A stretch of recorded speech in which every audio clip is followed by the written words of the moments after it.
Welcome to the Life in Michigan podcast. Life in Michigan is more than an online magazine.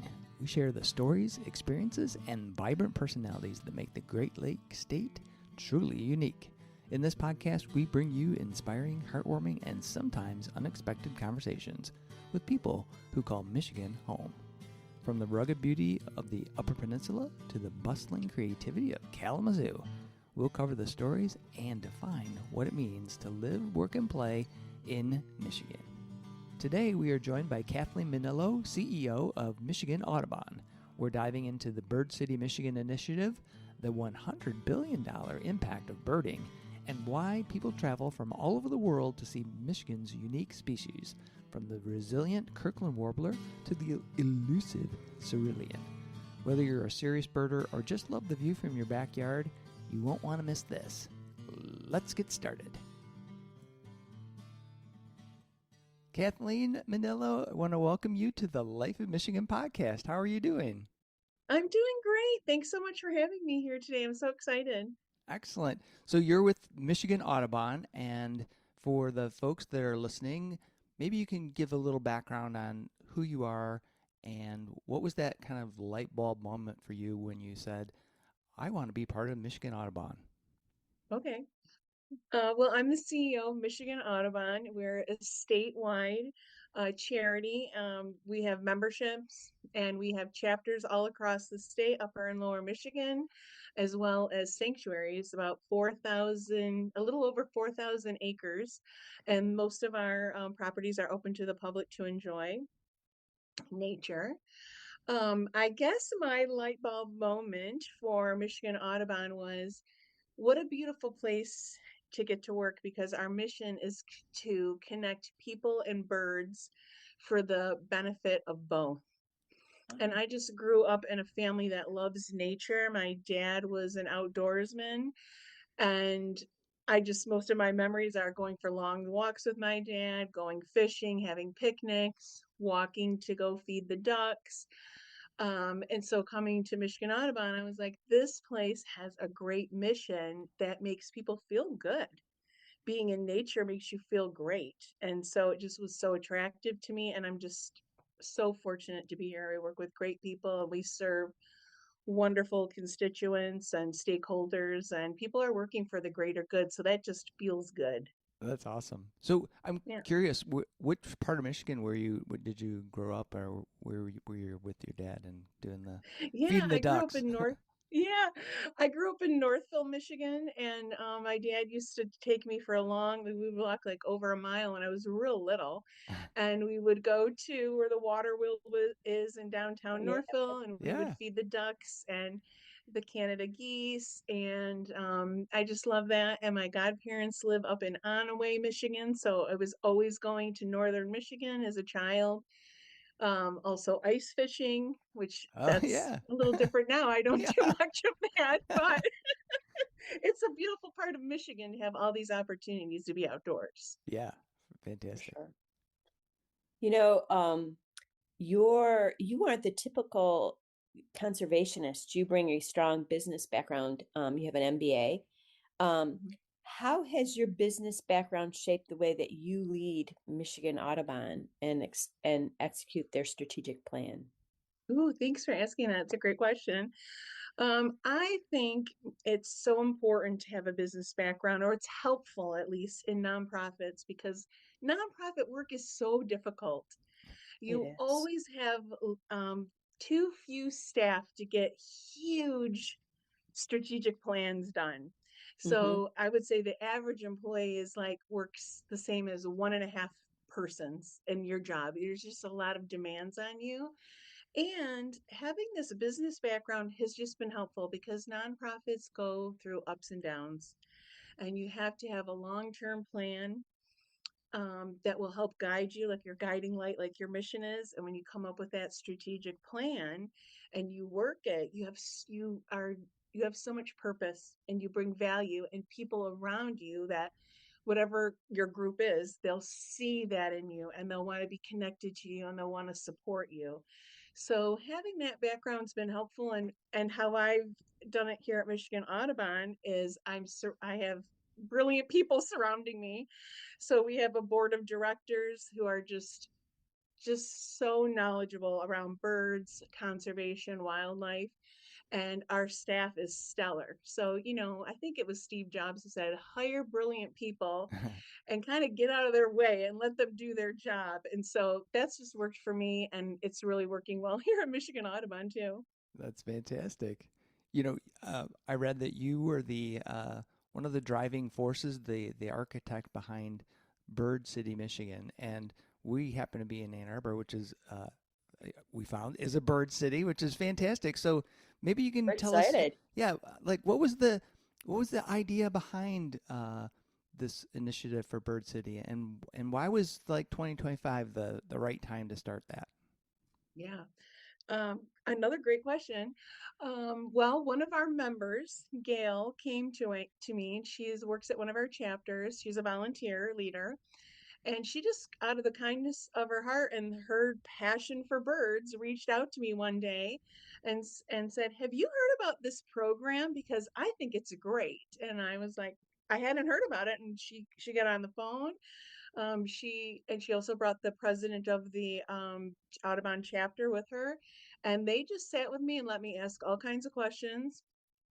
And so then I reached out to the American Bird Conservancy group, which is one the founding leader of the program, and I asked them if I could have a call with them, and they said yes. And I was amazed when I heard about of the program. Yeah, It's brilliant. It's the American Bird Conservancy Environment for Americas, and it's sponsored by U.S. Fish and Wildlife Service. So fabulous, yeah, brilliant partners. And they came up with this program. And when I looked at it, I just thought, wow, this is great because Michigan is an outdoor state and people travel for birds. U.S. Fish and Wildlife did a study. The last time it came out was 2022, and they said that birders had spent $107 billion wow, a year for traveling for birding, for travel, equipment, and related activities. So there's a Wow. business to holy this. cow, wow, And we know that Michigan is an environmental state and it wants to expand on that and expand with its hospitality. So for me, I just thought, I asked all of our, I asked key stakeholders, board members, chapter members, staff, what do you think about this program? Does it make sense? And it does, because it brings communities together. And so when a community owns a project, you have so much more buy-in and yeah. longevity. And also, we have all these chapters across the state. And so, if they want to get involved, it brings more value to them and therefore to their members. So, it just seemed like a home run for us. It'll be great for people, it'll be great for birds, and that's our mission. That's awesome. So have you brought any extra funding to the program? I mean, have you found funding to support, like to support the cities as they're getting launched? Or how's the funding work for it? Is there any funding, or is it just sort of, I mean, hum a few bars about that? Okay. Okay. Well, we did secure a founding sponsor last year, Ford Motor Company, who's really invested in sustainability and invested in Michigan for sure. And so Ford has identified 17 different communities where they have offices or plants, and they want to see all of them become bird cities so that Oh, they have cool. the environment that they're in is supporting nature. And Okay. so for each of those 17 communities, if they receive the designation, if they work hard and do the application and become a Bird City, Michigan community, they can apply for $5,000 Oh, Oh, wow. wow. from Ford to support their efforts, which could be, events or education for their communities.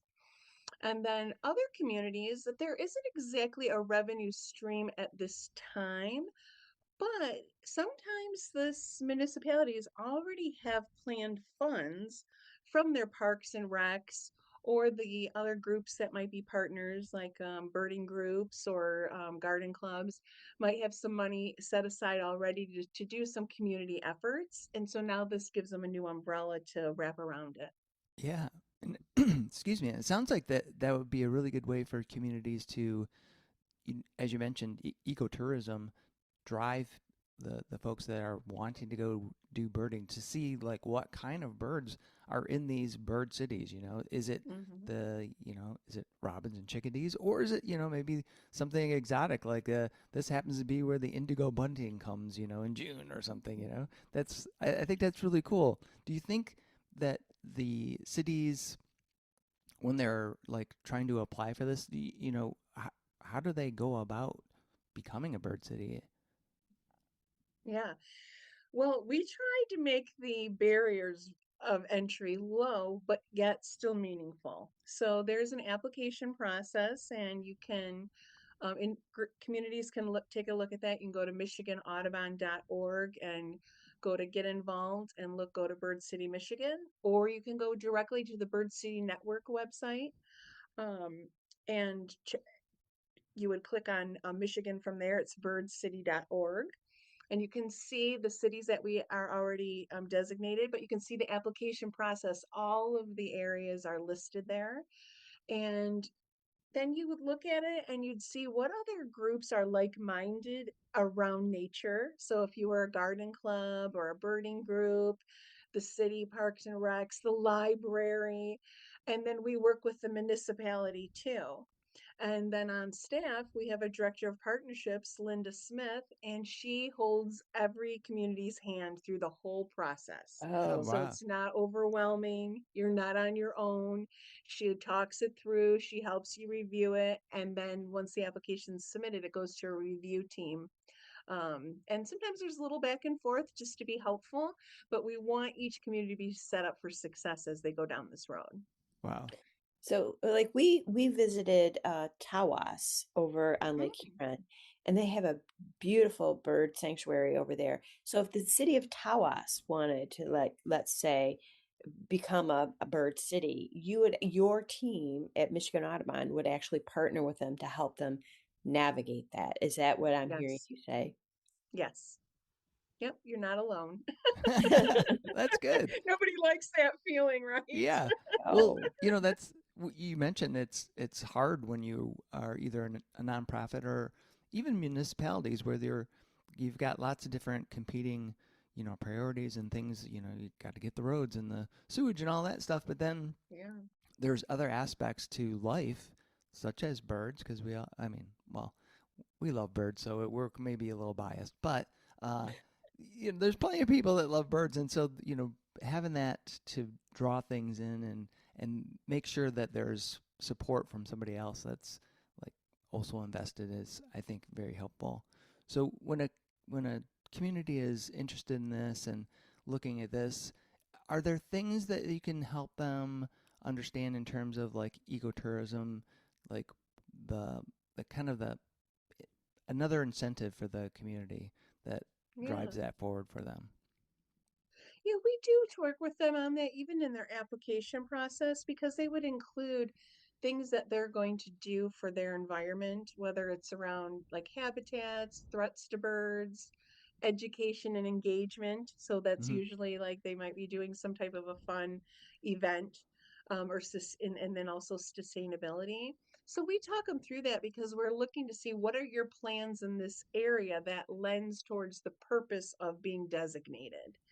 And so we're often willing to help with them with some guidance. But what we've found so far is a lot of these communities, they know their constituents Yeah. and they know what's important to them and what their selling features are. So, like the Tawas area knows their shoreline, how beautiful it is, how people love to vacation there. Their parks are stunning, right? Yeah. So they know how to turn that into some type of a program or a message. But we're always here to bounce ideas off of, but also to share what other groups are doing. We learn more from our peers sometimes, as examples. I was just thinking about your MBA, and I was thinking about like all of the like the what do they call those, like keywords, or words that go into, like, when you're talking about businessy things. But like I was thinking like the return on investment.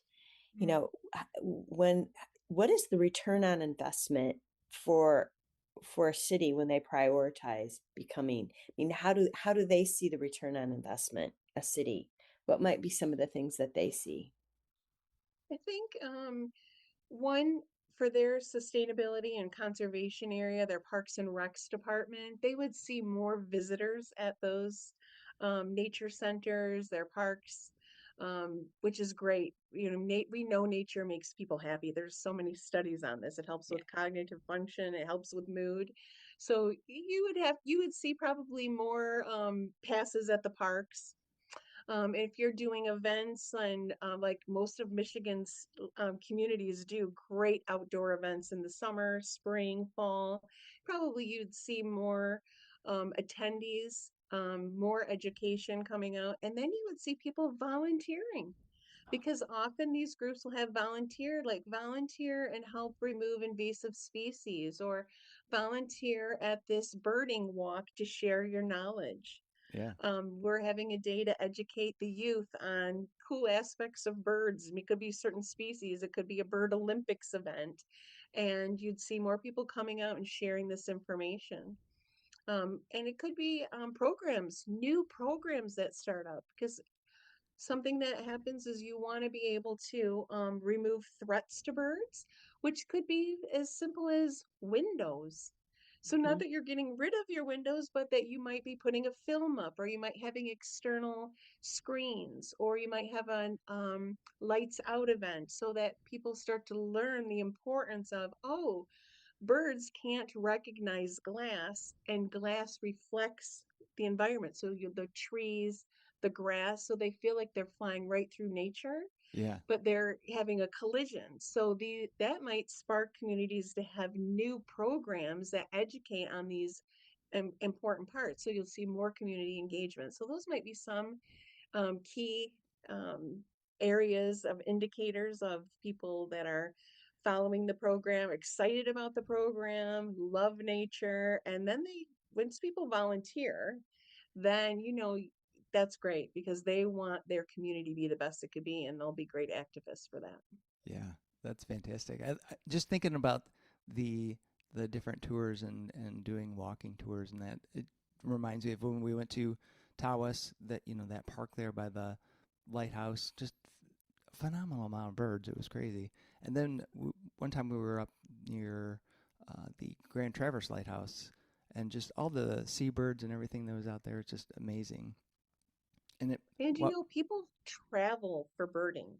Oh yeah, So that's another thing. You might see a lot more of hospitality revenue at restaurants and shops in in communities, at hotel occupancy because people travel for birding. We've had somebody 2 years ago come from Abu Dhabi to go see the Kirtland's warbler. really? Um, yeah, it's exciting. I'm glad you brought up the Kirkland Warbler Oh because yeah. this was on my list. 'Cause Oh, Chuck and good. I are always on the lookout for like unique Michigan experiences. And I noticed that that from May 23rd through June 30th, the Michigan Audubon partners with Hartwick Pines for the Kirkland Warbler tours. Because for that bird was once on the very brink of extinction, if I think correct. Um, Yes. why is this tour considered a bucket list experience for travelers? And what makes a partnership with our state parks so vital for this bird's continued recovery? hmm Oh, the Kirtland's warbler is such a cute bird. Our whole team went and saw it. I guess like a little over a year ago, we went on that same tour, the tour we host. The whole Oh staff cool. went, and so that can be a little evasive bird. It's in these jack pine trees. It's not easy to find. It's fast. It flips around quick. So having a tour guide is super helpful. So that's why we love hosting these tours because it's an education moment. And you were just dead on with your comment because they were on the brink of extinction. And because of human conservation efforts, they have survived and now thrived. They're off the endangered species list. Oh, that's good. But they require so much more human protection and efforts because they are very finicky little birds in regards to where they want to live, just like humans, right? Like what you like and Yeah. where the real estate's important to you. They need these jack pines, and so that requires groups to, and especially the DNR, to be super strategic with long-term plans on making sure that trees are planted and where are trees, how is the forest going to be over the next 5, 10, 20, 30 years. So it's a success now, but only if humans keep this on the top of their radar. Because this little bird needs it. It lives here, and then it migrates back to the Bahamas. So working with the teams in the Bahamas is very important. It's got a great place to winter. So we want them to come back in the summer. It's really a snowbird, I guess. Yeah. Yeah. Yeah. Exactly. You know, when I was the other one that I was looking at, and I didn't even know that this warbler existed, was the cerulean warbler tours. Yes. And for those who aren't birders, why is this specific sky blue bird so symbolic of the conservation work you do? And what can a participant expect when they join one of these guided experiences? Yes, this bird it's another cute little bird. We have our tours on one of our properties here in Michigan, on one of our sanctuaries, and in the surrounding area, in the Berry County area. You know, it's elusive. It's not easy to see. So tour guide is very important. And when you had asked what you might see, when you go with a tour guide, I mean, we're always, fingers crossed that we're going to get a showing, from this little guy. But it's certainly a lifer for many individuals, and it's only a short time frame that you can get out and see them. So we only host those tours for a brief moment. But it's a great if you get to see it. Everyone likes to see a bird that's a lifer, that you have, it's on your list. Like you want to make sure you can check that off. Yeah. We definitely have those lists. We do. We have a life list, and whenever we go someplace new, I'm busy on my phone. Like, what one can I get now? Because there's, what is that app called? Merlin that's got the life list. I'm like busy the whole time. Like, what was that? And I'm trying to like capture it on my phone. Well, it's exciting. I think even for novice individuals, like you can get into birding. It's not very difficult. Those apps that you mentioned, Merlin and eBird, they're fun. They're pretty instinctual. You can play around with them. And it is fun when you see a bird that you've never seen. We just had a birding tour this past weekend in the Upper Peninsula. And at our team meeting today, there was an update on it. And of course, the excitement was they saw a snowy owl. And they saw a great gray owl. Oh my God. These are small tours, 10 to 12 people. So of course, these 10 to 12 people feel like they went to Disneyland. They had that awe, that experience, the endorphins are flowing. Like, how could you got to see a great gray owl or a snowy? It's exciting. That's that bond with nature that just gets you excited. Yeah. We do every day we do a walk about 5 miles, and there's some ponds. I mean, we live in Ann Arbor, so it's not in the south side of Ann Arbor, so it's really not super naturey, but there's these little kind of retention ponds, and we saw this bird. We first heard the bird, and we were like, what is that? Because we had never heard that sound before. So of course Merlin helped us, like figure out like, oh, it's an osprey. And then we saw it, and it was like diving into the water. We're like, oh my gosh. So yeah, that that feeling of like seeing some bird you would never expect to see in Michigan, and especially Ann Arbor, you're like, what? Why is it here? So yeah, it's so beautiful. Yeah, it's super exciting.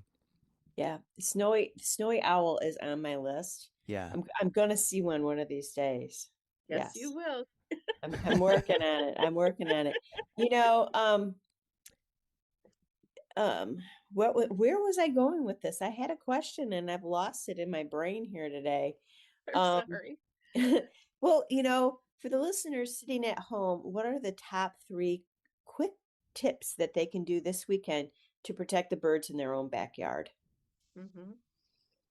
Well, there's a lot of things, and sometimes it depends on like what your abilities are or what your drive is around nature. So for me, I'm very passionate about the bird collisions, and because a billion birds a year are dying from bird collisions in the US alone. And it's something um, we can be a part of solving it. So for me, it's like putting a screen up or putting some kind of a film on your window. It's not difficult. It just takes a few minutes, and you're just, when you do it, just think like, I'm saving a bird. I mean, Yeah. it's a great thing to do. Another thing is we're 2 times a year we have bird migration, spring and fall. And so lights out in the evening is important because you don't want to distract them or detract them from their routes. So having outdoor lights off that aren't necessary, or maybe having your lights on a timer, closing your blinds and your drapes so that interior light isn't exuding out. Super simple, right? Just Yeah. easy. Anybody can do this. I know any abilities, is just very simple. And you might have a feeder station outside, or so to make sure you're keeping it clean, keeping it filled. If you have a water bath outside and it's during the winter, just make sure it's heated. But even any season, it's good to have water out there. You just have to keep it clean. And same with the feeding. It's great to help birds that way. Nice. Yeah, we're backyard birders for sure, and we read somewhere, and I don't know where that was that we heard or read that if you put copper, like copper pennies, and it has to be before a certain date, put copper in your bird bath, it will help keep down the Algae. basically the algae. And we found that it does work. But they were stealing our pennies. So I've got to find new pennies because they stole my Oh my pennies. I think it was the crows. We're gonna blame I it on the think it was crows. the crows that came in and stole my pennies. But it did help. I mean, you still got to scrub it. I mean, it's Right. not perfect, right? But I mean, and they do sell like these discs at Wild Birds Unlimited that are copper, that are bigger, probably aren't as removable for the crows, that you can put in the bottom and help keep your Hmm. bird bath clean. So, I mean, Yeah. you still got to clean it. They still poop in it, but Yeah, it's not as difficult. Like to me, I used to have a fish tank when I was growing up. That I felt like that was a lot of work to change and clean. But bird baths aren't that difficult, Yeah. or the feeding station. So to me, I'm like, well, this is a lot better than cleaning the fish tank. I can handle this. Oh man. So kind of looking ahead for Michigan Audubon, in 2026 and 2027, what are you looking forward to for the society? Yeah, thank you for asking that. There's so many things that we're working on towards our strategic plan. For Bird City, Michigan, we have 6 communities so far, and we launched it last year. We're looking to double that. Wow. So we have a lot of work in that area. I'd like to double that. We'd like to see some of the Ford communities get signed up. If they have that desire, that would be great to see that. And some of those areas are a little bit more urban, so that's exciting for us to see that come around for our Yeah. state. We're launching a new camp. We do camp for youth, and we're launching like a advanced camp, summer camp. It's a week-long camp. Oh okay. This wow. will be the first year we're doing that, which is exciting for us. Yeah. And then we're doing some new research with ARUs, which are autonomous recording units, and they record bird songs and chirps, and we're doing different studies. We're going to be doing some studies up in the Upper Peninsula around our Whitefish Point Bird Observatory area. We started this last year to get our feet wet in this around chimney swifts.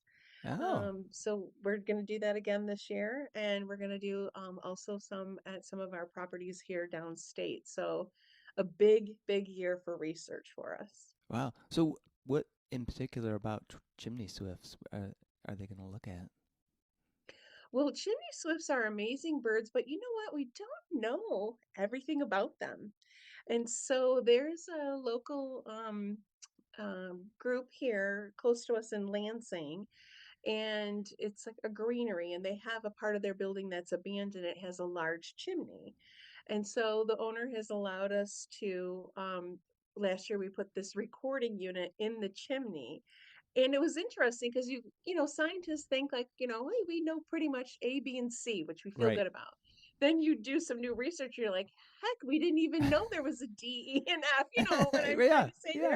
Yeah. So our research director and our conservation manager here went up a ladder, drilled a hole in this chimney, put a little ledge out there, put this ARU unit out, and started doing these recordings so that we're hearing those birds when they're coming in and out of the chimney. But also chimney swifts are so interesting because only one pair can have a nest in that whole chimney. They Oh, won't Really? allow any of the other ones to have a nest. So they can all come in there as a community and rest at night and go out. They're all independent during the day. Then they come in and roost together. But they only allow one couple to have a nest. Wow. So what we started to hear was, and we'd have to pull out our PhD to know more about Yeah. this, Max on our team, Yeah.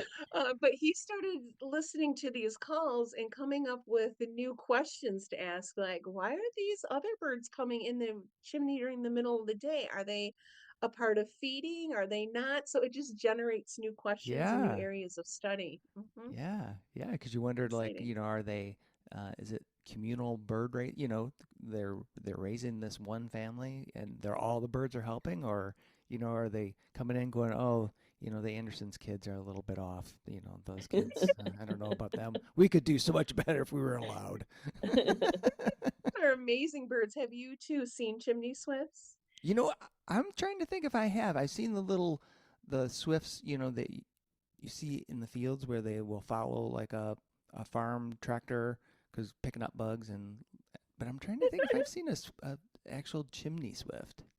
They're so amazing. Usually in the spring and the fall, we've been hosting like a week-long event where you can come, as I was mentioning here in the Lansing area.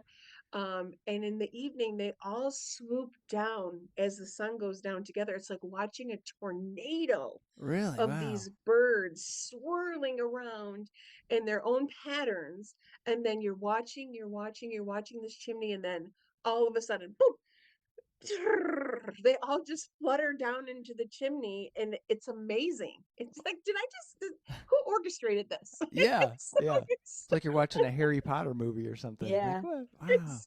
exactly. I think Ann Arbor has a community of chimney swifts over by the YMCA at an abandoned building. And then I think they're trying to build one over by Gallup Park, like a place Hmm, for the chimney swifts to nest and build a yes. habitat. But I do think there's one because there's something protected over by that building I'm talking about, Chuck, by the railroad. Yep. Yeah. There's like an old it used to be warehouse, I think, or something like that. Yeah. Yeah. Hmm, that's Yeah. great. That's Yeah. great to hear. Yeah, that's pretty exciting. This brings up another question, and I had it on my list for early on, and it didn't kind of make sense, but now it sort of makes sense about like what about birds makes them the perfect lens to view the health of Michigan's natural heritage? Like, what about birds? Like, you're doing all this research, like, what makes them the perfect lens for that? Yeah. Oh my gosh. Well, birds are amazing because they do point us to the health of our landscape. So, if you're using a lot of pesticides and you don't have insects, then there's certain birds like those chimney swifts that you won't see, because they need those insects to live. So, birds do give us a light on how healthy is our environment, which is important to us as humans. This is where Yeah. we live, but also for all the Yeah. wildlife that we cherish. So, we could, if we start seeing declines in certain birds, then we can look and say, like, well, how healthy is the water in our area? How healthy is our land? How healthy, are the trees? And is this affecting other pollinators? Because we need pollinators for our food and Mm-hmm. agriculture. So it really is a full circle. And monitoring those bird populations does give us insight into the health of our environment. That was a great question. Thank you so much for asking about that. Well, I'm glad I came back to it. It was early on, and I thought, oh, and then the conversation just sort of went away. So I had an opportunity to bring it back in. That's perfect. You know, we're about 10 minutes out, I think, maybe. Is there anything we haven't talked about yet that you were hoping we would ask? I guess really only just to share a little bit about Michigan Audubon in the sense that we are a charity and we have memberships, and our memberships are as low as $30 to join. And all of our money goes to all these projects that we talked about towards our mission. We work really hard for that. And we have a connection of chapters. So if you want a local group, you can go on our website and see that as well. But everything that we can do to support one another in a community, we work with a lot of other groups. So memberships and donations as a nonprofit, it's really important to us. We don't have anything big and fancy that we're selling that brings in dollars easily, but we also try to make everything we do affordable to keep accessibility open for people to come at all different ranges, and very affordable. Our tours are super affordable, even our weekend tours. So I would just say, consider a membership or a donation, but most importantly, engage with nature, get outside, meeting with a birding group. Even if you're a novice, you just know that you like a bird.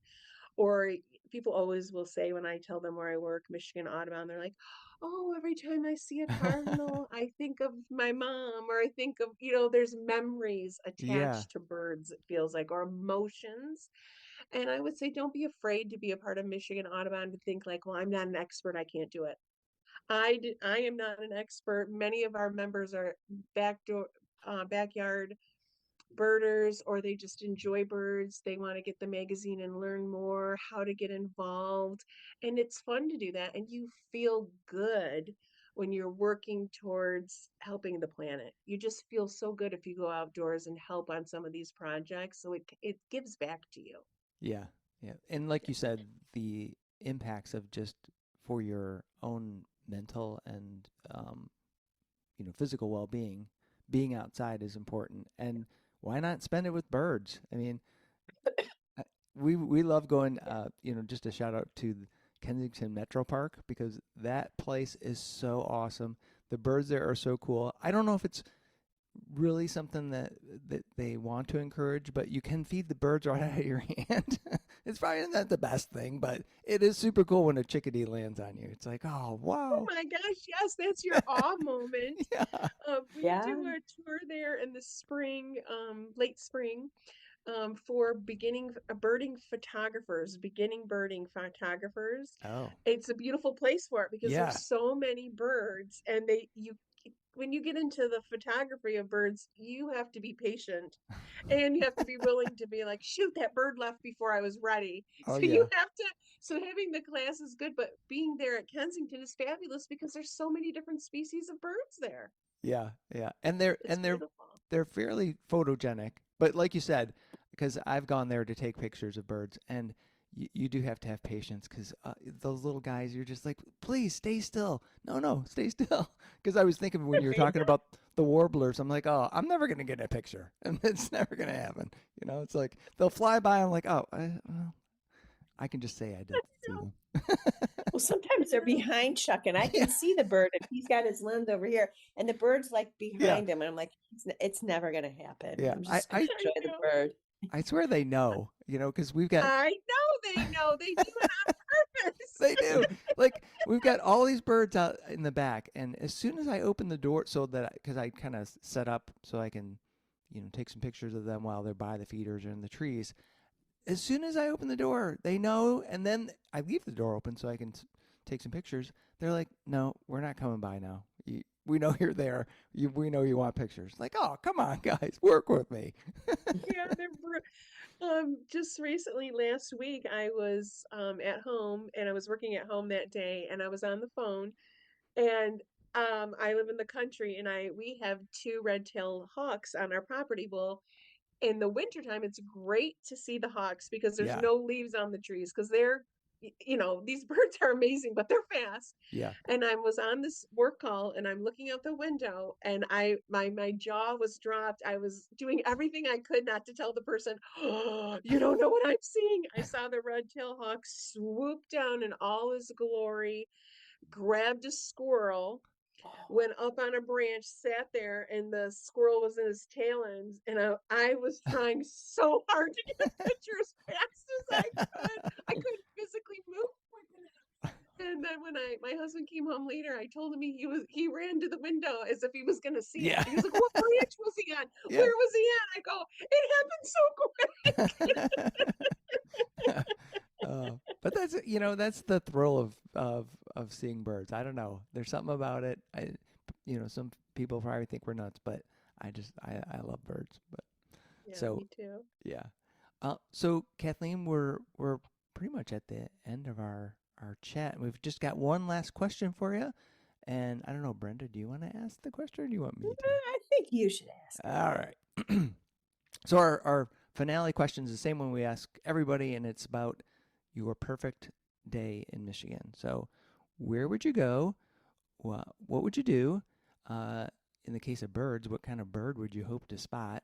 And what beverage would you finish your day off with? Oh my gosh. Okay.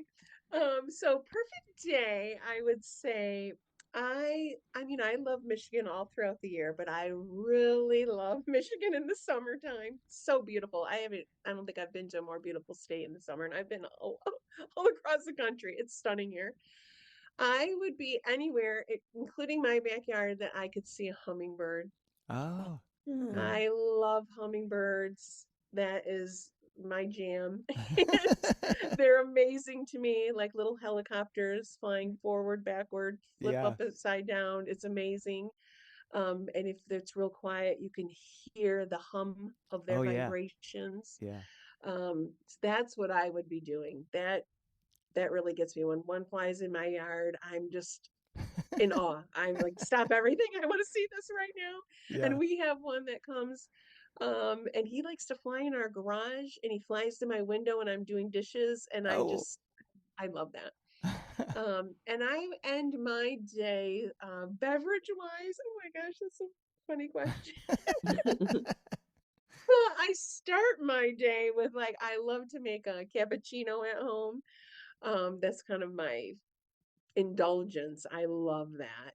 But I don't know. I maybe end my day. Well, yesterday I ended my day with a iced water with squeezed lemon and this like a health powder in it that's kind of strawberry, but because I'm trying to get all my water in, and it's Oh, when it's cold outside, it's hard to do. yeah. So I put it in the blender to make it fancy. Put it in a Excellent. fancy glass Oh, and yeah. entice myself to get my water in and my magnesium. Whatever it takes to get it. Exactly. Yeah. Sometimes, I mean, we've been finding that we're sort of, I don't want to, well, maybe it is a slight addiction to Spindrift. It's a sparkling water with real fruit flavors. Now we're doing a commercial for Spindrift, but it is so good. It's like we go through like a case of that stuff. It's like, oh my gosh. But Yeah. it's a good way to get your water. In like a few days. Yeah. Oh, Lord. Well, Kathleen, thank you again so much for being on the Life in Michigan podcast. Thank you. Thank you. Bye-bye. Bye. Have a great day. Thank you so much for listening. Be sure to hit subscribe on your favorite podcast service to catch every episode of Life in Michigan. Help us spread the word by rating the show, sharing it with your friends, your neighbors, your family, your mail carrier. Share it with everybody, and leave a comment. We'd love to hear your thoughts. Stay connected by following us on our website and social media. This is a Life in Michigan production. Until next time, take care and have a fantabulous day in Michigan.